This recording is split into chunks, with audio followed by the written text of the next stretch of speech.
parade stands for you as well today, next to the main ring.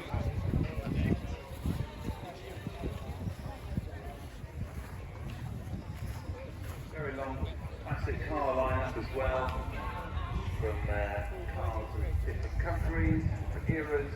Lots to see over there, vintage and classic. Commercial vehicles which hopefully are making their way up to the parade ring. We'll be talking to the owners very shortly.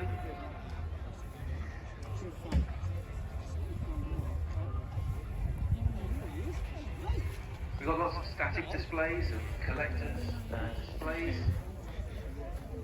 You make your way over to steam engines and follow the line down towards the tractors. You'll see lots of static displays, motorcycles, horticulture that's just been into the parade ring. Did you see you in that? Just making their way back down there. We've got vintage tractors. At the end of the line, we've got the stationary engines.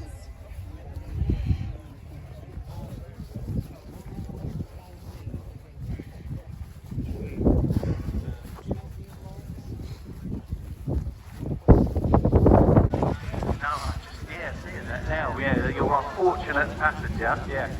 When you look. Yeah. Oh, no, that's the monthly.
At the moment, but this one probably spent most of its life in Europe, although they did serve in Australia, in Korea, and one or two places like that. But they were just a general purpose vehicle for everyone to get around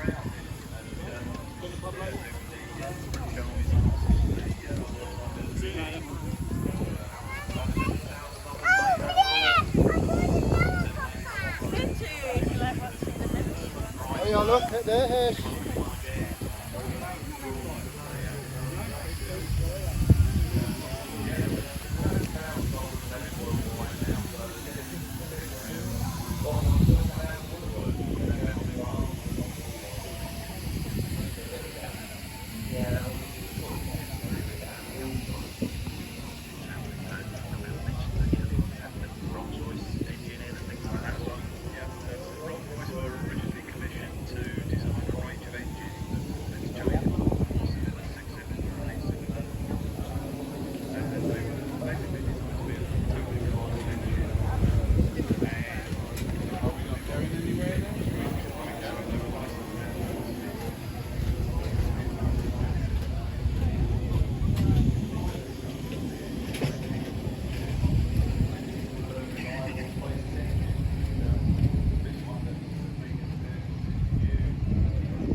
to the square line. Yeah.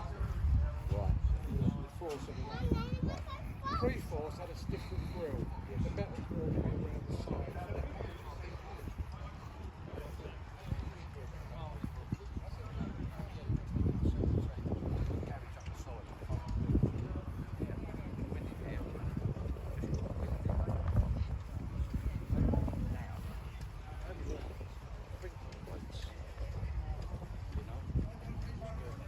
Years old.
very much an all-rounder for the Army as well.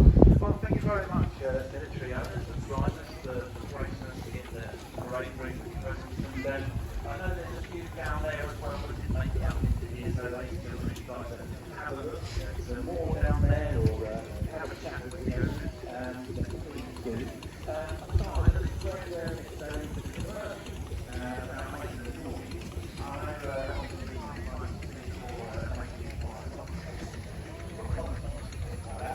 If you've got some things to make some noise, let's do that so everyone else that we're here. So if we go 3, 2, 1, make some noise.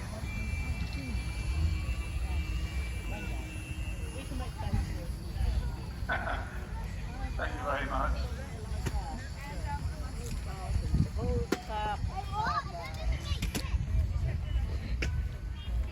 That's it, shout about it as you go around. No, why not?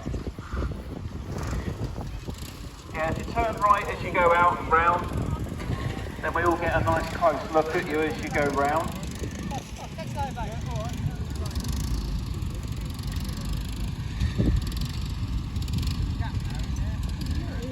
And hear the note of this Albert as it goes round. Absolutely smooth as a nut.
axles driven on the Diamond, whereas it's only the rear four wheels that are driven by the Pioneer.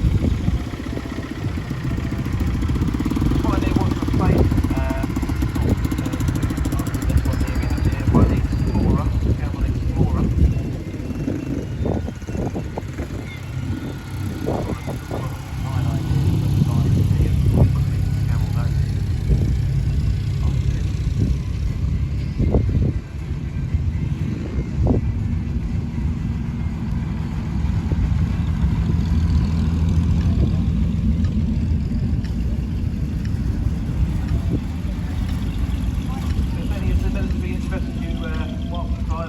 With the vehicles, make your way over there and have a little chat with them. If there's something you'd like to get into, an excellent hobby, really great community. A lot of the guys here all know each other and travel around to different events with each other, so an excellent community to get involved with as well.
Today, we're going to have a tug of war with a steam engine. We're going to invite some of you guys in, get some people on the end of the road and see if we can beat the steam boys and pull their steam engine backwards. So we'll have a good go with that later on. So stand by after the cars, joining with us in the main ring for a steam engine tug of war.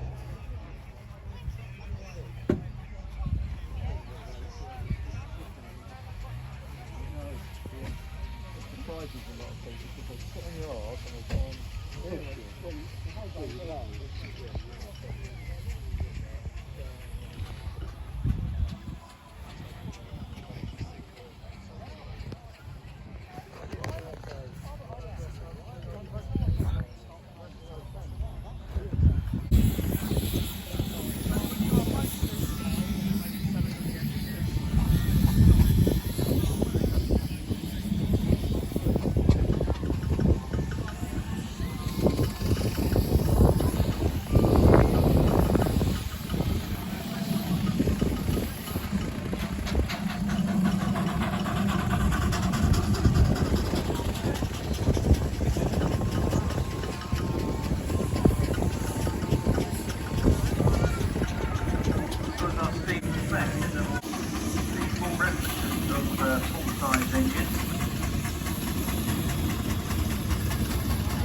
the expense of a full size and the facilities you need to maintain one and transport it around. There's plenty of us out there that just love steam engines and want to get involved in, live with a semi-detached house with a garage in there that we could only just squeeze something in like this. So really to feed that passion for steam. A lot of these engine owners that you see driving them now have built the engines they're with. Some of them might not even have the tooling, so they've purchased it from someone else that's built it, but they'll be maintaining it and looking after it.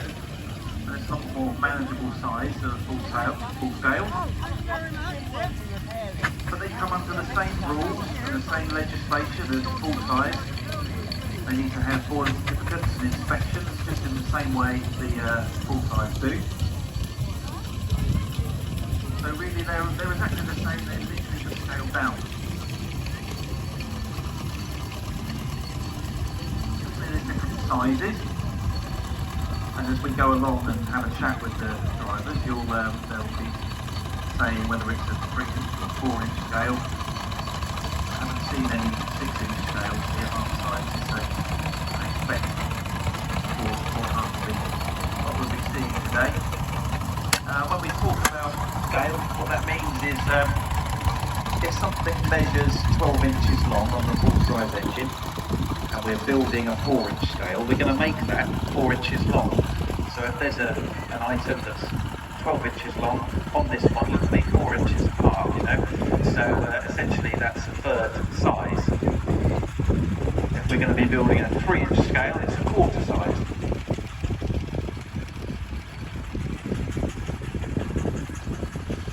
Got a nice different collection of engines as we come around. We can see you've got sort of traction engines, general purpose engines. Also got a wagon in the front there, 6-wheel Foden wagon. Nice to see this case here, an American manufacturer, and it's very nice to have that here as we can compare the differences between a British built engine and what the Americans were building. Essentially very much the same, but a different way, thank you very much sir, a different way of building, you know, a different idea.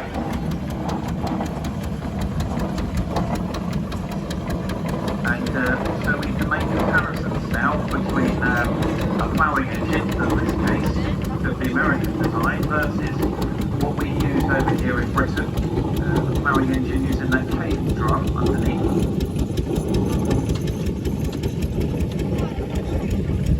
So the Americans would drag their ploughs, much the way we do nowadays. You know, we put it behind a tractor and we drag the plough. But in our fields, it was far too small really for getting engines to turn around and drag things. So what we did is Fowler sort of pioneered this idea of dragging a plough between two engines, and that's what that cable drum that's hung underneath this boiler over here of number 39. You have one engine at the top of the field and another engine at the bottom, parallel to each other, and they both draw out that cable and attach it to a plough that almost looked like a seesaw, so it could plough both directions and they would take turns pulling it.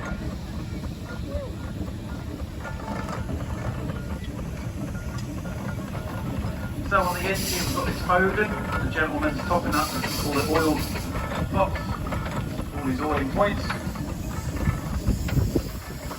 But these are great little models, quite popular, because they make a practical little steam engine, something you can use on the road, something you can use to get about and you know, get there at their time as well. So tell us a little bit about your Foden, sir. We started off as a four-wheeler, and over lockdown it had a full 10-year boiler test, repaint, and we added the third axle, so now it's a true 6x4 boat. Lovely. I mean, you sort of brush over the fact that the 10 years but really it's for people that are not aware, it's a real rip down of the engine, isn't it? It's almost a complete rebuild.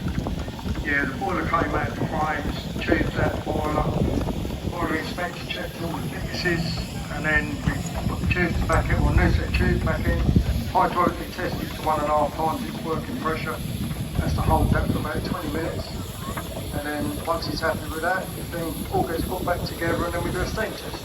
And make sure the water pump, the injector and the safety valves work. And it's not a 5-minute job. No, it's certainly not a 5-minute job, and you know that's why you see so many miniatures here, because you know even a job like that's a big job. But imagine trying to undertake that on these large-scale jobs with folks who don't have the resources that some of these guys over here with. You know, it's enough of an effort even with a miniature, isn't it? So yeah, the 10-year inspection, something to not look forward to as it comes around, isn't it? Thank you very much for bringing it in. Here we've got a ploughing engine, and now again we're talking about scale here. This looks a lot larger than some of the other engines we've got in the lineup, but in fact it is the same scale. It's a 4-inch scale as compared to the models next to it, even though it's so much larger, because the physical engine size of this in full size is gargantuan, isn't it? So tell us a bit about your ploughing. Yeah, you're right. I mean, the full-size ones are, I don't know, probably 22 tonnes, aren't they? They're massive. This is about 17 years old now. It's based on about 20 power ploughing engine. Had it for about 7 years.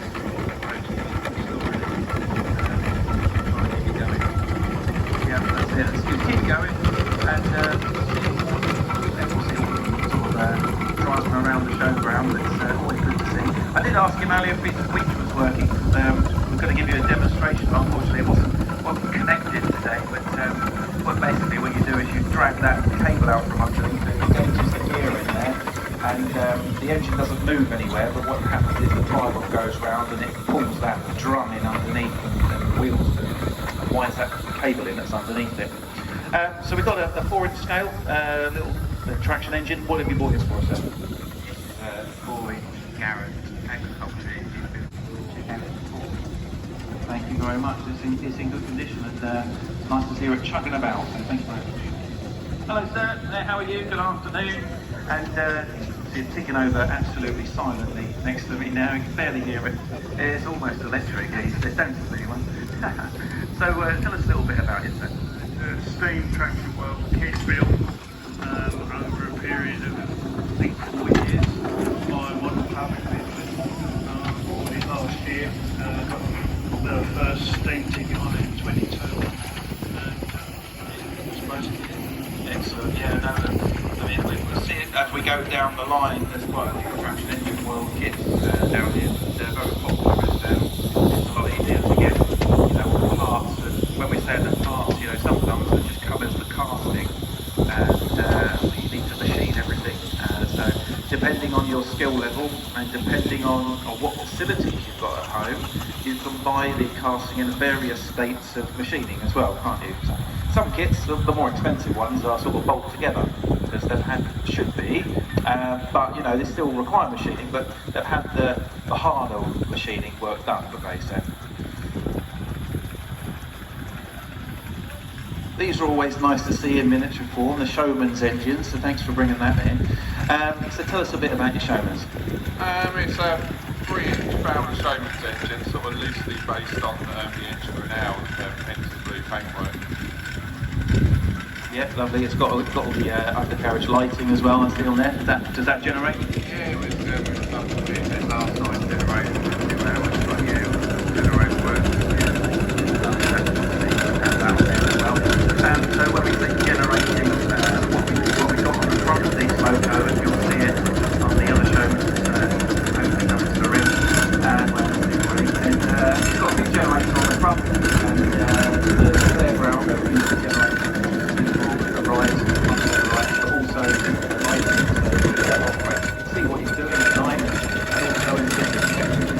That's why it's got lots of glass, lots of lighting, lots of striping on there to show off the there and travelling through the town and attract people to it as well. So we've got a little 3-inch traction engine, agricultural. Tell us a little bit about yours, sir. It's a 3-inch, of course, and that's based on an A-Ford C-Class of 1892. Lovely, sir. And is this something you've purchased and maintaining, or have you built it yourself? totally built it yourself. And what sort of state were the castings? How much did you have to go into it? A lot of it's sort of pattern making and get castings done over a lot of years. Haven't rallied full-size ones, so they took preference over this. Right, fair enough. But thank you for bringing this on today. Absolute beauty. Here we are, looking at the barrel now.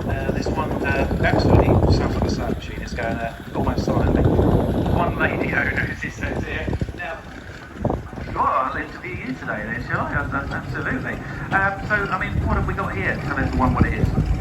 Again, it's a two traction world kit. It's a 4-inch double crank compound engine, which I've put together. It's been running for about 5 years now and still running smoothly. absolutely smoothly. I mean, if you get a chance to have a look at this up close whilst it's trundling around the showground, just come up to it and have a look at the movement on here. It's absolutely beautiful. She says it's a double crank compound as well, so you might hear that as we go through there, I don't know if there is any single crank compounds here today, but basically you've got two arms coming out onto one crank shaft as it goes round. Sometimes the single crank ones attached to the same crankshaft as it goes around, so they're a bit more compact. Here we are, I've got this American case. Excellent to see this on the rally fields. It always gives us a nice diverse look at what was going on over the seas as well, because we don't get a chance to see the full-size case very often over here, so thanks for bringing it in, but tell us a little bit about it. It's a 4-inch scale case traction engine of 110 horsepower one, and as the commentator said earlier, they were used for direct towing and towing 24 plus furrow clouds across the field at the same time. This one's got a little bit different to the English ones. It's got clutch drive, so you can put the revs up before you pull away and control it on the clutch. The cylinder is up on the left-hand side to keep the heat off the cylinder from the boiler, and it's got a steam dome where you can isolate the whole engine by screwing the tap down on the top of the engine to isolate it, so you can work on the pump and the other bits from the engine from there. But Dad's owned it since 2003, and we've rallied it every year, obviously the dreaded lockdown, so here it has been refurbed.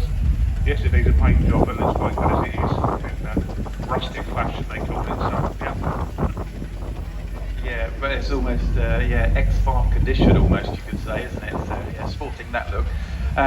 But I might be stand corrected, but I'm pretty sure that there is a steam engine that it's the case, the big case, the one that they built, the 150 one. Yeah, go on YouTube. It's pulling how many furrows? Nearly 40 furrows, something humongous.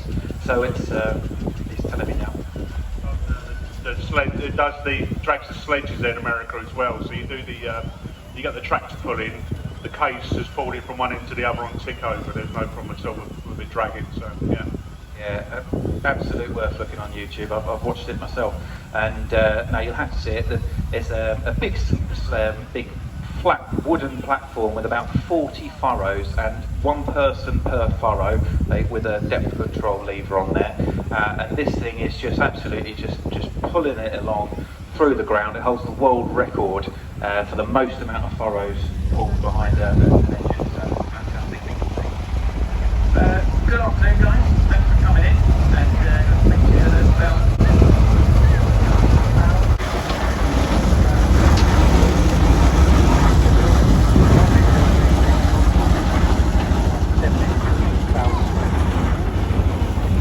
very much. And they would sort of say it's an agricultural engine, but it's almost a general purpose steam engine as well. It would have been used for all sorts of jobs, whether it would be saw benching, threshing, baling, things like that. Quite often when I find that farms wouldn't be able to afford agricultural engines, some would. It's a bit like a combine harvester these days, some farms can afford to buy one, others sort of hire the use of one and for a contract, and they go around and farm different fields. So you quite often see these owned by contractors going from farm to farm, dragging the thresher and the harvester at the back, and then doing the jobs at the farms and moving on to the next one.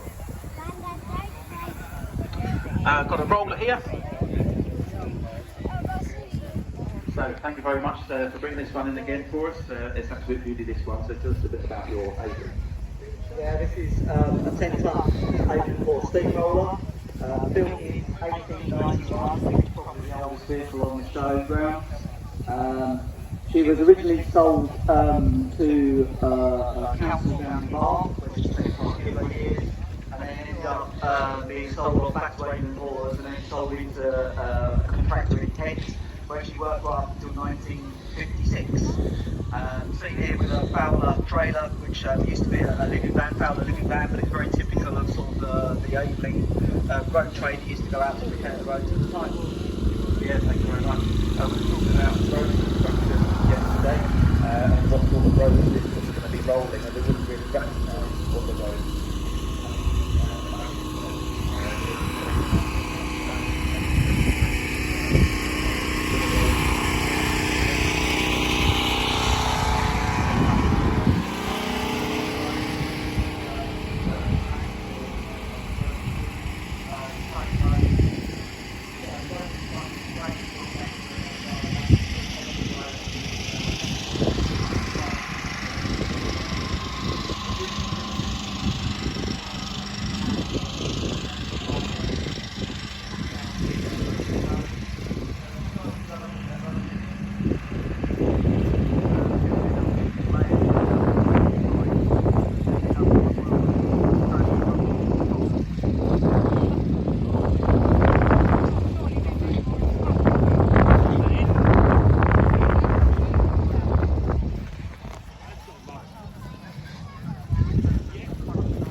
there. So go check out all those static displays. Lovely to meet you.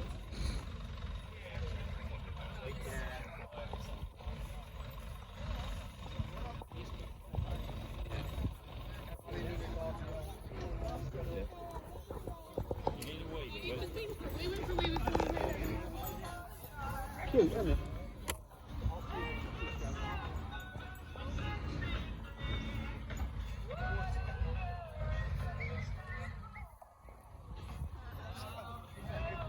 It's all weekend for the Aldham Rally prize draw. So what are we drawing for? First prize now? £100 first prize. Annabelle, what have we got? Do you want to say? Tell us. 703, Janice Vince. 703, Janice Vince, first prize for the raffle. Well done. Well done. Thank you very much. He had to have it. Come back. This is second prize of £50.